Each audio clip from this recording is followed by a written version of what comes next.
嗨，大家好，我是躺平叔，今天是2026年7月21号。这一期咱们先聊一个话题就是《经济观察报》今天也就是2026年7月21号上午刊登一篇报道，叫白酒行业别再伪转型。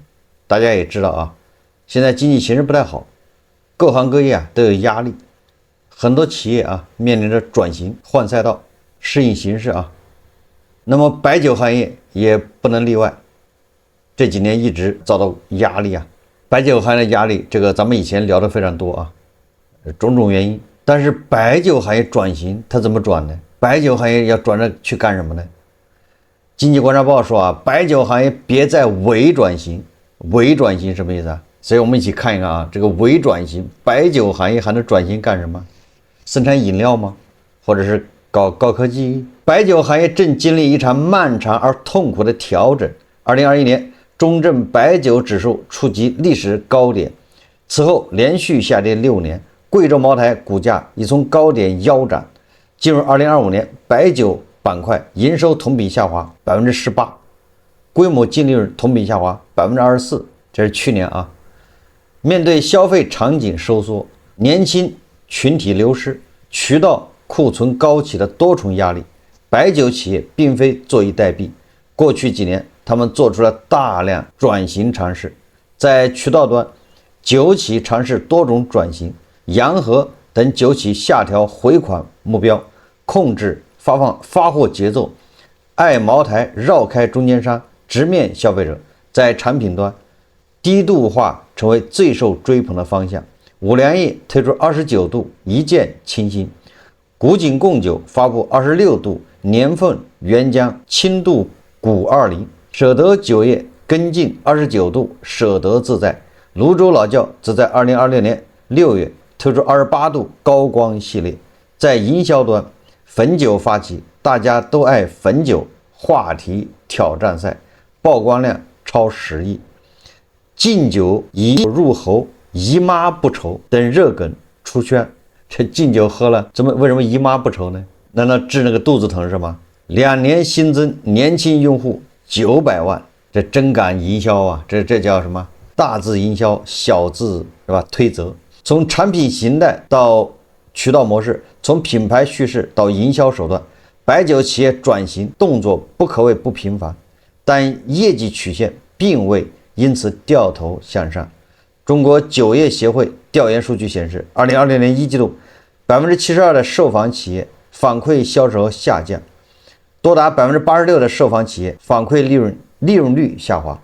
2020年上半年已披露半年业绩预告的8家酒企中，7家利润下滑或亏损。为什么这些转型未能奏效？我就不理解这叫转型吗？这就是做点营销小文章是吧？小花招。产品这块无非把度数弄低一点，你度数低就有人喝是吗？现在不喝酒是因为它度数高吗？这个显然不是，对不对？现在这酒卖的不好是因为你营销做的不好吗？是吹的还不够吗？显然也不是。咱们自己想一想是吧？我们其实从我们自身身上恐怕也能找到这个酒销量为什么下滑。每个喝酒的人如果你喝酒的话，你可以恐怕也能感受到，这叫切身体会这些年喝酒是越来越少了，对吧？10年前那时候喝酒，那个时候是流行什么，对吧？一下班就开始约着，就像现在约着打麻将一样一下班就约着开始胡吃海喝，对吧？这第一场先喝白的，喝完白的后你们喝啤的，喝红的是吧？喝洋的，完了之后还夜里对吧？还得吃烧烤，还得再喝一回，一晚上得喝3、4回。那时候你想想那各地对吧？那个灯红酒绿我记得各个地方都有那个什么 KTV 一条街对吧？各种量贩式 KTV， 各种各样的这种洗浴。那现在因为我天天做节目，我也不出门，据说这个到处的 KTV 都在关门干不下去不管你改行干什么，搞什么形式，都在关门。现在不要说喝酒了很多年轻人都不愿意出门，也不愿意社交，谈朋友也懒得谈。酒很多时候它是社交产品是吧？社交属性比较足一点，没有社交了对吧？哪还要酒干什么呢？对吧？还有商务，对吧？没有商务了，你还有酒干什么呢？这个经济观察报说啊，科技是值得尝试的方向。梳理近年白酒企业的转型动作，低度化、年轻化、线上化是3个高频词。产品度数从53度下探到22度，包装从传统礼盒换成潮流设计，渠道从线下经销扩展至即时零售。白酒企业想要获取新客群，稳定现有客群，最初的思路是改变营销形象，用更年轻的沟通方式，更低度的产品形态去触达新一代消费者。但问题在于，白酒作为一种饮品，消费者最终消费的是产品本身，口感、品质、饮后体验。如果产品品质没有实质性的提升，仅靠包装和换新营销造势，难以形成真正的复购和粘性。怎么说呢？还是没有抓住根本啊！这根本为什么白酒销量在降？不光是白酒啊，如果说你要嫌度数高啊，现在销量降的不光是白酒、啤酒、黄酒、葡萄酒，凡是酒它都在降啊，还有什么预调酒，对吧？这个咱们以前做过节目，酒精类饮料都在下降，而且这个恐怕还不光是中国啊，可能全球都是这个趋势啊。白酒行业长期存在一个结构性问题，品质高度依赖经验，而非可追溯、可验证的科学体系。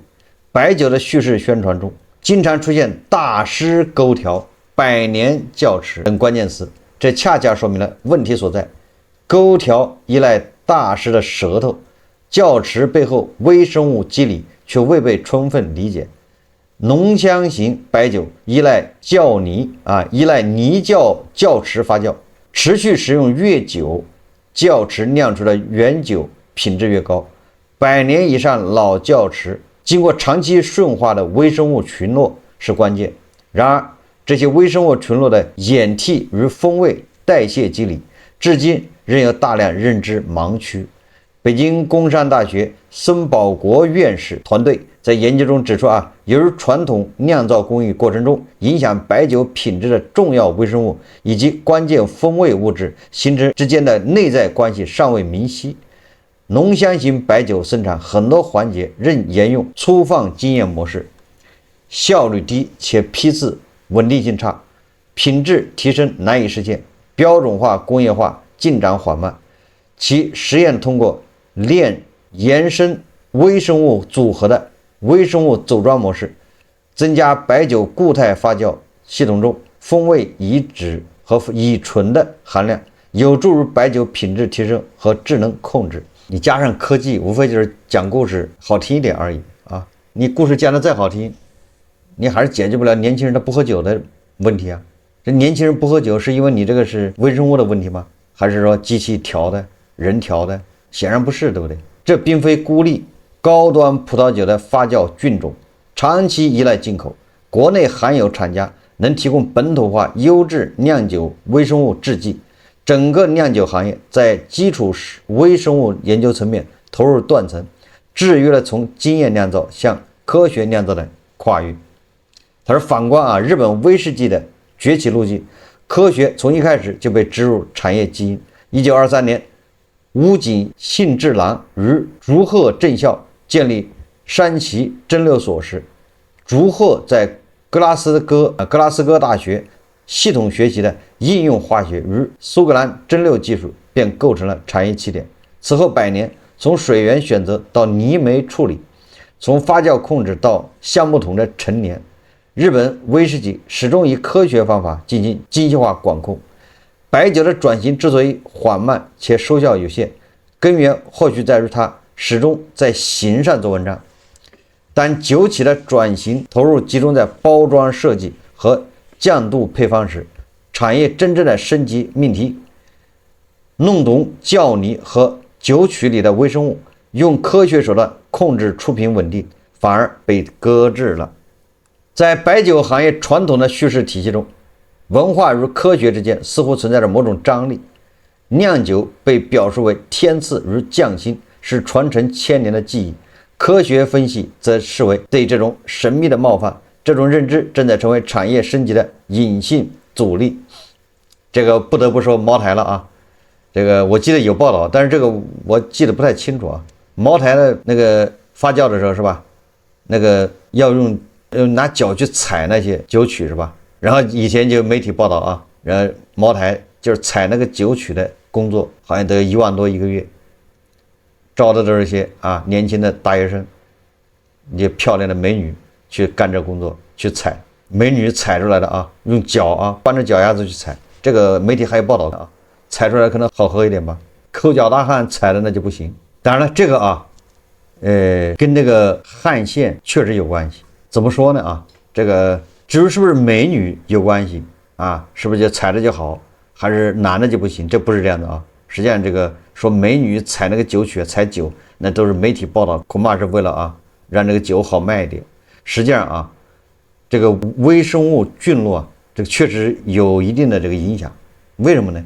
这个我就听我爸说的我们农村腌咸菜那腌的好的，什么叫好呢？就是脆爽的那个咸菜就腌得好。那个咸菜如果腌了这个烂了对吧？时间长了都抓不起来，烂了，那个咸菜就腌坏了。我听我爸说他小时候一放学，他的外婆就天天他就要路过他外婆家，他外婆经常就把他拦住，让他去腌那个咸菜的时候要采要去那个缸咸菜缸上面，主要是咸豆角或者是白菜腌白菜，让我爸呢把脚脱了鞋，在那个腌菜缸里采。为什么呢？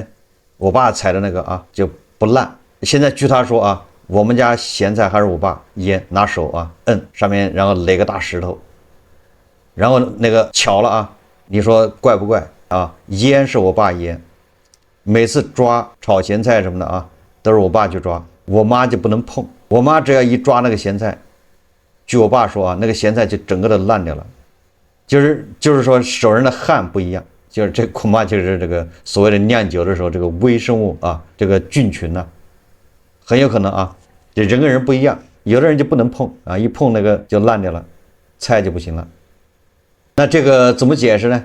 事实上科学不是文化的对立面，而是让文化得以延续和证明的手段。当企业能够理解不同微生物在发酵过程中的功能，能够通过菌种筛选实现风味定向优化时，文化或许也能从模糊的传说落地，可复制为品质输出。离开茅台镇酿不出茅台酒，将不再是一句缺乏数据支撑的营销口号，而会成为可追溯、可验证的品质保证。这文章说酒企有能力扛起科技这面旗，白酒行业进入科技投入具备充足的财务条件，头部酒企毛利率长期维持在 75%到 90% 区间，现金流充裕。2025年白酒板块毛利率为 82%， 站上沉淀了大量现金的酒企有足够财力在微生物基础研究领域加大投入。文章说从目前看，一个值得关注的趋势是分红率持续走高。2025年共有11家酒企提升年度分红率，9家酒企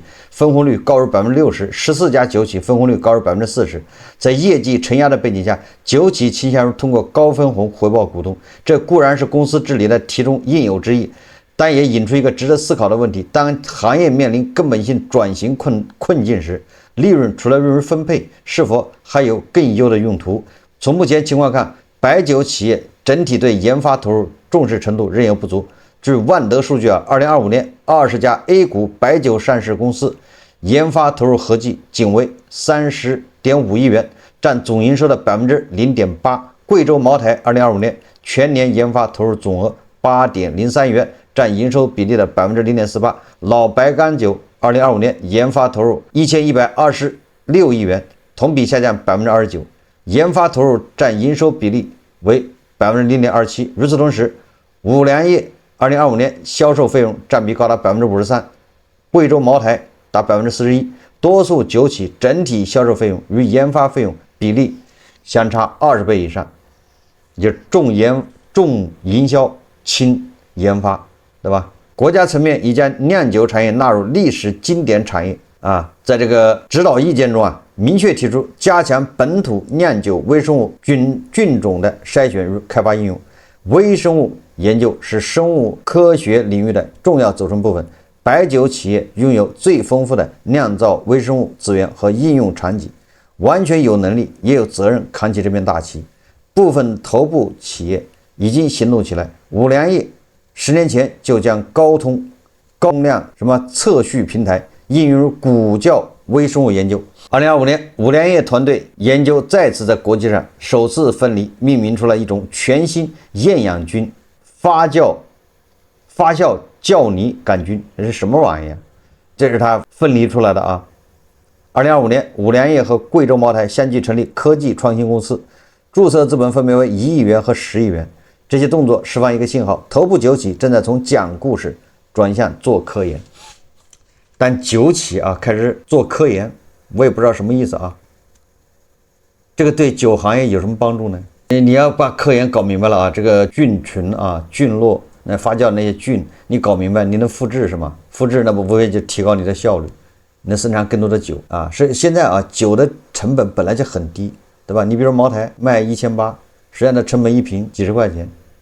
你科技再厉害，你是降它成本还是提高效率啊？你提高效率，对吧？茅台产能再加大2倍，提高效率的产能就增加了嘛，是吧？茅台有瓶颈啊，茅台它每年你看啊，它现在按目前的这种生产方法啊，它这个对吧？那贵州它那个赤水河边上那个，首先那河水，对吧？是有数的，再加上它那个附近那个用于酿酒的那个叫红高粱是吧？还叫什么？那玩意它的产量是有限的啊，没办法，它土地就那么多，你能提高的产量吗？对吧？这些东西制约了它的茅台酒的这个产能。好，那你通过科学手段把它解决了，它产能上去了，成本降下来了。你说它80块钱成本一瓶啊，卖1180，你把它成本降一半，降到40，它利润能增加多少呢？这啊，第二个就是啊，你把它产量上去了，茅台现在是产量低的问题吗？对吧？你提高效率啊，你打破它的瓶颈，它产量上去了。现在是没人买的问题是吧？根本问题，白酒行业已经不光是白酒行业啊，实际上是酒精饮料类是没人买的问题，没人喝，喝的人在减少。现在小姑娘这个年轻人啊，都是人手一杯奶茶，一天喝2杯没毛病。要不就喝咖啡，酒是不喝的，或者喝的少是吧？喝一点，喝酒这个场景越来越少。我刚才已经说了啊，这酒它是个社交属性越来越强的一个东西。首先从政府部门现在就是不提倡喝酒，对吧？你上班时间不能喝啊，下班你还不能跟别人喝，一喝有人举报，反正总之啊，就是要求挺多的，反正你不能喝呗。但是有人还是喝，对不对？但是至少他明面是管你的，不让你喝，他就是不提倡，对吧？这个也让这个酒场景少了，对吧？这个第二个，现在经济形势不好，商务场景已经没了。以前都是谁喝啊？开发商，对吧？包工头，那都是茅台啊。开发商包工头喝都是喝茅台。现在呢？现在开发商都在渡劫，是不是？都在那个 ICU 病房还喝茅台啊？包工头到处躲债好吗？对吧？那农民工都跟着后面要钱，那包工头他跟开发商要钱要不来，跟承建商要也要不来，是吧？包工头都在躲债，还喝什么酒啊？这些商务啊，以前啊经济好的时候，对吧？一到什么每个公司啊，我的印象中啊，经常3个月或者几个月搞一次，公司搞聚餐，公司搞这种以各种名义的吧来聚餐或者是开会，那不都是大吃大喝吗？到了年底要年会，是不是再搞一回，非常热闹。这些都要耗酒，对吧？那肯定得喝酒啊。那现在企业都在保命是吧？都在裁员优化，那他活不下去。都想方设法的给员工给减一点是吧？怎么样把这个成本给降一降，工资降一降，哪还有钱去干这个？所以说你看现在年会都没人干啊。实际上不光是白酒，不光是酒精类的啊，你就连5星级饭店现在都搞不下去，活不了了啊。5星级饭店对吧？它主要是会议接待这种比如说它的餐厅嘛，它主要是那个婚宴是吧？升学宴这种各种会议的吃饭。小孩满月，对吧？老人过生日，就80大寿什么的，那现在都没有了，对吧？现在这些都越来越少啊，谁搞啊？那这些场景少了，用酒就少了，对吧？人家所有的酒的经销商有专门一个渠道，就做这种渠道的，都少了啊，没有了，年会也没有了，年轻人自己出去交际也不愿意了，是不是？现在我前几天看个报道是啊，很多地方酒吧都在倒闭啊，也没人去啊。酒吧啊，实际上就是消费低迷嘛。你看看这个上海的消费，这消费这跟酒就有关系，商务没有了，对吧？然后剩下的就是什么呢？剩下的就是一些好酒的人啊，对自己喝一点了。那自己喝一点能喝多少呢？对不对？自己吃饭的时候喝一点，那喝不了多少啊。所以它这个行业啊，没有前途。有很多，我记得茅台以前搞个什么叫茅台跟什么合作啊？跟咖啡是不是？咖啡里面加一滴茅台，那叫什么茅台？现在已经歇菜了，是不是？不玩了。你在那咖啡里面加一滴茅台，那咖啡都卖不掉了。你说这已经说明问题了啊！按道理来说啊，经济形势不好的时候，应该大家更愿意喝酒是吧？借酒浇愁啊。但是现在又提倡这种健康生活理念，健康生活就要远离酒精饮料，对吧？酒精饮料会导致你脂肪肝，所以现在很多人对吧，动不动因为运动的少啊，大家不怎么运动或者经常久坐。久坐本来就容易脂肪肝，对吧？肚子就大，完了再喝点酒，那就更是雪上加霜。所以说你一去体检，那大夫就说，哎，你少喝酒。现在人越来越注重自己的健康，越来越注重健康的，自然对酒啊、这烟这些东西，它叫克制，是吧？所以这些东西都是对白酒这个行业都是不利因素。那最大的不利因素，实际上就是人口的下降，对吧？这人经常出生率少啊，越来越低啊。然后这个人口是负增长。这些东西直接给这个白酒消费啊，就棺材板上钉了最后一根钉，对吧？不光是白酒，我刚才说了，酒精类饮料实际上都在下降啊。所以这个文章说啊，什么转型，那不就扯淡吗？你转型搞科技，那是瞎花钱啊。白酒企业你花几个亿在科技上面，那不是瞎花钱吗？你准备干啥？有啥用啊？你准备搞人工智能是吗？硅基是吗？研究白酒怎么给这个机器人喝白酒，对吧？这机器人喝白酒怎么润滑关节是吗？啊，还有原因其实跟这个酒驾也有关系。经济越不好是吧？那大家这个警察上路罚款的就越多，对吧？查的就越勤，查的越勤吧，那很多对吧？酒驾这玩意，我记得北京、上海查酒驾查的挺狠的啊。但是以前这个3、4线城市其实查的不狠，3、4线城市啊查酒驾，那现在也是越查越狠了啊。3、4线城市也是一样的。那在这种情况下，对吧？那大家就是喝酒这么麻烦，算了吧，对吧？这个也是啊，对这个白酒这个行业、酒精饮料这个行业啊，一个制约因素。不是说这个酒驾是好事啊，酒驾该查，但是以前很多地方查的没那么严，现在是越来越严，对吧？现在小县城人家也查酒驾啊，这就是白酒行业啊。实际上，我从这个文章我看到了白酒行业已经是走投无路了，穷途末路。对吧？已经没招了，居然想出科技，靠科技来解决，解决什么呢？对吧？那就是瞎子点灯，白费蜡。现在要做的白酒行业，现在要做的是赶紧收缩产能，是吧？搞一搞小而美，精准锁定你的人群，找准这个消费者的画像，对吧？怎么样精准的把你的这个酒送达到他们面前？能干点这个就不错了。所以说他在营销上花钱是对的啊，只有这么干。我们再看一看这个胡适啊，今天这个胡适可以说那相当的棒啊，所以我们一直说胡适是全球资本市场的压舱石和指路明灯、指南针，是吧？把舵定向，没毛病啊。今天就你看一目了然。今天这个胡适走势啊，对吧？要说它是全球市场的指路明灯，我可以说啊，没有一个人反对，大家是心服口服啊。心悦诚服。今天截至收盘啊，这个上证指数啊，那是走得非常稳健啊。开盘还上下震荡，到上午10点半一过，立马一路向上，一路长红啊。收盘涨了1.79%，不多也不少，对不对？涨了68个点，现在是3864点。上证指数主要突出一个稳，所以它涨了1.8%、1.79%。那深圳成指立马啊一马当先，是暴涨4.8%，4.8%指数啊，北证50暴涨3.2%，这还不算啊，最厉害的是创业板指数暴涨7%啊，什么概念？这叫拔地而起，创业板指数啊，那指数什么科创板那就更吓人了啊，让美西方还有亚太股市，让他们知道什么叫涨，对吧？先给他打个样。你看科创综指那是暴涨8.75%，科创50呢暴涨10.73%，就是涨了指数涨了11%，对吧？这一下让什么美西方啊，什么日韩股市，你这是过来学着点。我说嘛，前一阵子对吧？人家是拳头收回去啊，主动收缩回去，是为了打出去更有力。这下吧，够有力的吧？力度够大啊！科创50涨了11%啊，指数啊，这什么概念啊？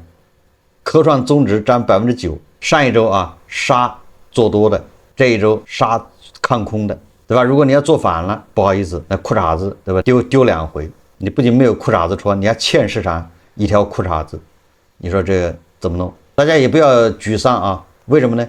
它就是这么涨，对吧？今天是3107家上涨，为金融消费者带来利润，弥补上个星期对吧一点小小的损失。而且啊，就这么涨，就涨了10%几，就这么涨，依然啊安排了2300家回来接人，也就是你还有机会，对吧？你不要怕，你不要看指数好像涨了好多，不要怕啊，这个依然有很多这个股票啊，它在下面，哎，人家就是为了接你的。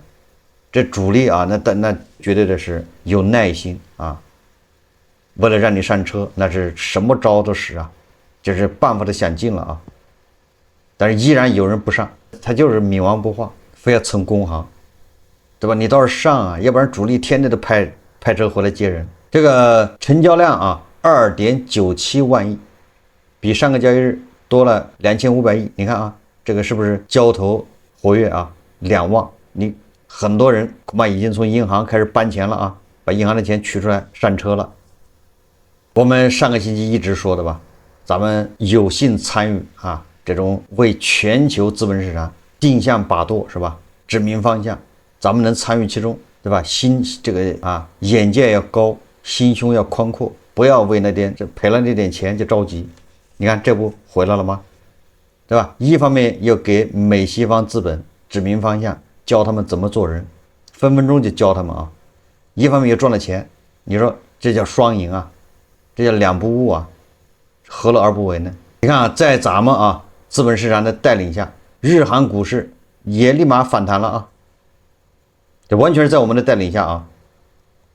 为什么呢？因为日韩股市的开盘比我们早，它走的有气无力啊，它根本就不知道往哪里走。因为咱们知道吧，咱们开盘晚一点。咱们是对吧？让日韩你们先走，是吧？让你们先走着，看看你们怎么走，对吧？我还没开盘，你们开盘有啥用呢？开盘了也下走啊！所以说这个日韩股市啊，开盘也不是走的一塌糊涂，乱七八糟。等到我们股市啊，咱们差不多这个啊情绪到位了，大家对啊前天开的会啊，不是村长还开了会吗？又是国企要买600亿，对不对？然后村长也开会啊，把那个金融消费者叫到那儿，叫了一个营业部啊，对吧？开会啊，打气，这些东西都需要一个时间消化，是吧？光靠我讲没用，有时间消化。哎，等到差不多1小时消化完了，咱们就一路长虹，拔地而起。这个时候啊，日韩股市似乎找到了方向。哎，他们收盘也收得早一点，是不是？日经225涨了3.26%。韩国综指股价综合指数啊涨了3.56%，对吧？那不就是我们带的吗？那我们涨11%啊，对吧？我们那个创业板涨的是8%呀，7%的8%。所以说，你看，在我们的带动下啊，日韩股市稳住了，有希望了。从此以后啊，日韩股市就是看着咱们怎么走，它就怎么走啊，不要跟着美国后面了。美国那就是乱涨啊，美国是昨天我看美股啊，完全是美股就是个无头的苍蝇啊。我已经看明白了。昨天晚上啊，美股收盘3大股指集体收跌。你看道指跌0.59%，标普500跌0.19%，纳指跌0.05%。他们还在跌呢，就他们还没找到方向啊，不知道是往上走还是往下走，完全是无头的苍蝇乱飞。今天晚上啊，美股就是在我们的领导下，在我们的指明方向下，美股要大幅反弹。所以我一直说啊，咱们现在是全球资本市场的压舱石，定海神针啊，指明方向。今天我在网上看了一个段子啊，有个网友说啊，这年头啊，分析大 A 还不如分析韩股呢。他说一方面是分析韩国股市风险小一点，不用被要求商文。更重要的是，现在地球人都盯着韩国股市，只要韩国股市涨了 ，A 股持科技的股民和基民就欢欣鼓舞，这让人感受到了中韩两国人民比山还高、比海还深的情谊。说刚刚看了一眼韩国指数，中午开盘后有点冲高回落的意思，随后又拉升了。再瞄一眼 A 股创业板，大体节奏有些相当了，是吧？不过昨天韩国直接跌破半年线，没有任何有力抵抗，其实还是挺糟糕的。今天稍微站上来半年线了，算是隔天守住半年线吧，因此本周相当重要。也就是韩国股市将围绕半年线展开格斗。这个网友就认知就稍微差了一点，他以为是韩国股市带着咱们，实际上是我们在带韩国股市他这个搞反过来了本末倒置不过他有一点说的也对，对吧？你要聊大 A 你聊胡适你只能聊它涨，你只要聊稍微不好，你发不出去你只要聊得不好首先第一个理由就是说你没有什么根据什么互联网视听规范还是什么的，反正你没有聊胡适的资格，呱嗒不让你聊，要么就找个别的借口所以你要聊的话，你只能聊他爱听的，是吧？你只能聊压舱石，对吧？指路明灯，一路向好，高歌猛进。再看美的亚太股市那是一塌糊涂，崩溃式上涨，踩踏式下跌。上一周割肉的，那你现在估计肠子都悔青了，对吧？想自我了结的心都有了。等到你对吧？你明天看到一条看主力倒车接人，赶紧杀进去，结果他也开始调整了又来了2个暴跌，对吧？裤衩子都赔飞了。那有人就说了，那我对吧？那我不动，那就是任泽平老师那个群里面的一样的你加了杠杆了，你清仓了，你被强制平仓没了，对吧？所以说任泽平老师那个群里面的那个说赔了1000万的那他就是赔了因为他已经被强制平仓。有多少人强制平仓？韩国就这样韩国对吧？32万人强制平仓，那即便它涨回来了，那也32万人已经对吧被收割完了，现在要收割别的一波人，反正一批一批的收割就是我说的是韩国股市这个亚太股市，大家好自为之吧。韭菜苦这不就是老祖宗说的吗？兴百姓苦，亡百姓苦。所以你用在胡适那就是涨散户苦，跌散户苦，好好品味吧。好，这期节目咱们就聊到这里，感谢大家收看。如果喜欢我的节目，欢迎订阅评论，谢谢大家。